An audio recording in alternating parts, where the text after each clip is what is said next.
Get off my lake right now, or I'll have the authorities drag you out myself. This self-appointed HOA queen is screeching at me from the shoreline of the family property I've inherited. Her voice cracking like she's auditioning for a bad reality show. All because I'm daring to fish in peace on water that's been ours for generations. But oh, the irony. She's the one who's been siphoning it off like a vampire at a blood bank.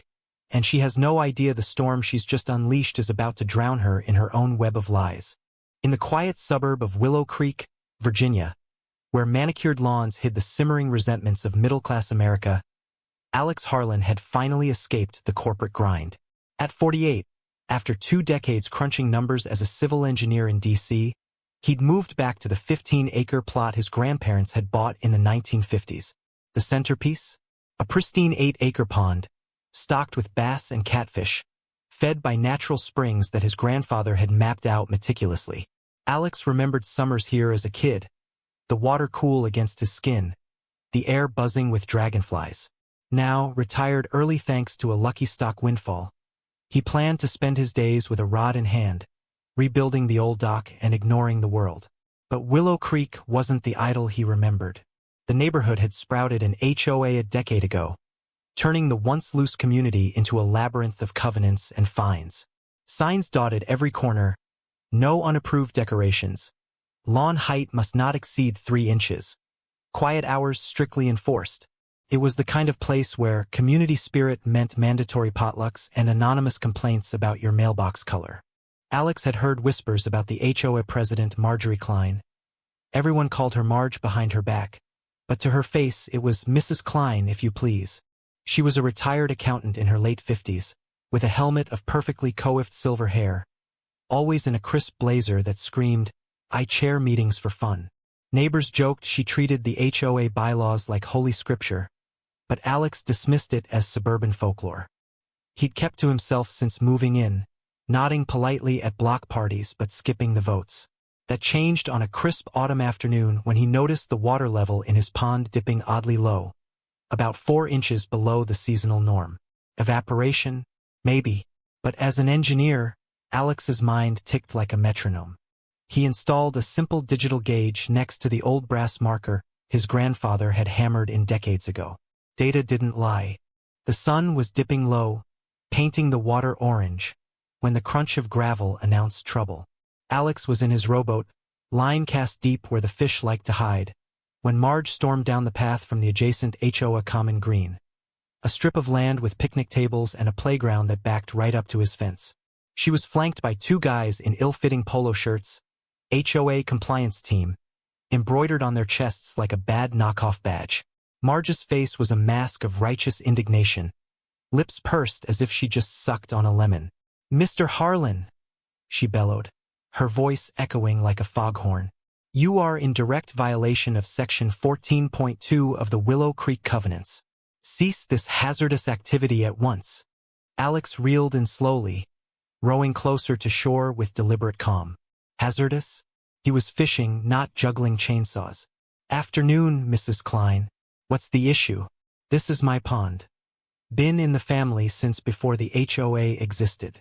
He tied off the boat and stepped onto his dock, eyeing her clipboard like it was a prop from a comedy sketch. Marge thrust a sheaf of papers at him, her manicured nails clicking against the plastic.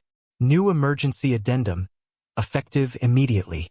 Recreational water use is prohibited if it interferes with community resource access. You're endangering the aquifer stability." Her eyes darted to the water's edge, where Alex now noticed faint tire tracks in the mud fresh, like someone had been poking around. He scanned the document, a poorly formatted PDF, stamped with the HOA seal but dated yesterday. Community resource? This pond's private. See those boundary stakes? Grandfather put M in himself. Alex pointed to the weathered stones marking the line, but Marge's gaze flickered nervously to something behind the reeds. "Pipes? No, couldn't be. That's under review," she snapped, pulling out her phone with a flourish. "I'm calling the sheriff. Noncompliance with HOA directives is a public nuisance." As she dialed, Alex's engineer brain whirred. The HOA's sprinkler system across the fence looked beefed up, industrial grade, not the cheap Home Depot stuff. And those reeds. He squinted. Submerged intake valves, barely hidden. The low water level wasn't nature. It was theft. The deputy arrived in a dusty cruiser. A burly guy named Ramirez who looked like he'd seen one too many neighborhood spats. Marge launched into her tirade. This man is compromising our emergency water reserves. It's a safety crisis. The compliance goons nodded like trained seals. Alex handed over his deed calmly. Officer, here's proof. Private property. No violation. Ramirez flipped through, then eyed Marge's paper. Ma'am, this looks like HOA busywork. No law broken here. Marge sputtered. But future emergencies. Potential hazards. Ramirez chuckled dryly. Potential? Call me when it's actual. Have a nice day, folks. As the cruiser pulled away, Marge huddled with her team, whispering furiously. Alex watched from his porch that evening, the pond glittering under the moon. The brass marker read normal. The digital showed the drop. He snapped photos, noting the hum. A faint mechanical buzz from the HOA side. Water pumps? His grandfather's old survey compass, tucked in a drawer, felt like a talisman. Tomorrow he'd measure. Tonight he smiled grimly. Marge had poked the wrong bear. The next morning's mail brought the escalation. A $3,000 fine for environmental disruption, a cease and desist demanding he drain his pond for inspection, and a notice scheduling a mandatory audit in 48 hours. All predated the confrontation, premeditated nonsense. Alex sipped his coffee, chuckling darkly. Audit my pond? Like it's a tax return. He headed to the shore with his toolkit, mist curling off the water like secrets rising. The pipes were blatant in daylight. 4-inch PVC, snaking under the fence with flow meters humming softly. Following the line, he found a concealed pump house behind HOA bushes, labeled Willow Creek Resource LLC. Not the HOA, but a separate entity. Marge's side hustle? His phone buzzed. A text from EcoCheck Services. Mr. Harlan, inspection tomorrow. Prepare all access points. A quick search revealed EcoCheck was a shell company, registered to one Marjorie Klein. Alex called his old colleague, Sarah Levine, an environmental attorney from his DC days. Sarah got a wild one. HOA stealing my water. He laid it out, the drop, the pipes, the threats. Sarah's laugh was sharp. Classic. Water rights are sacred in Virginia. Document everything, photos, readings. I'm on my way. While waiting, Alex dug deeper. HOA financials, public via state filings, showed landscaping costs skyrocketing. $150,000 yearly to Willow Creek Resource. Utility bills doubled. Spikes at night. Pumping after dark, huh? Sneaky. He calculated 1,000 gallons daily stolen at local rates. That's $1,200 monthly profit for years. Black humor hit him. Marge, the community guardian, running a bootleg water racket. Sarah arrived with a briefcase and a grin. This screams fraud. Let's build the case. They traced the pipes, photographed serial numbers. A reporter, Tom Ellis from the local Gazette, called, "Heard about your HOA dust up. Sources say you're not alone." Tom had tips from other neighbors, dried wells, mystery finds. By evening, the trio poured over docks in Alex's kitchen. Multi-property theft, Sarah said. RICO potential if it's organized. Tom nodded. 8 complaints linked to Klein companies. The pump hum outside mocked them. Alex gripped the compass. Grandpa mapped this aquifer. It's not just my water. It's the town's. That night, he couldn't sleep. The buzz like a thief's heartbeat. In the attic, family papers revealed gold. 1980s letters from Marge's father, begging to buy water rights, escalating to threats. The Kleins have long memories.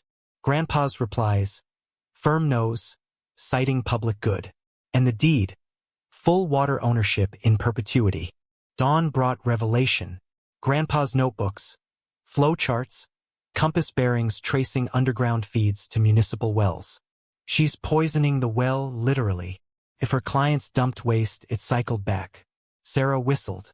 Federal territory now. They walked the boundaries, compass in hand, matching 60-year-old notes perfectly. By noon, a list of 10 victims emerged. County clerk, Ex-Klein employee Dana whispered, "She's tapped 9 sources, sold millions of gallons via Shells."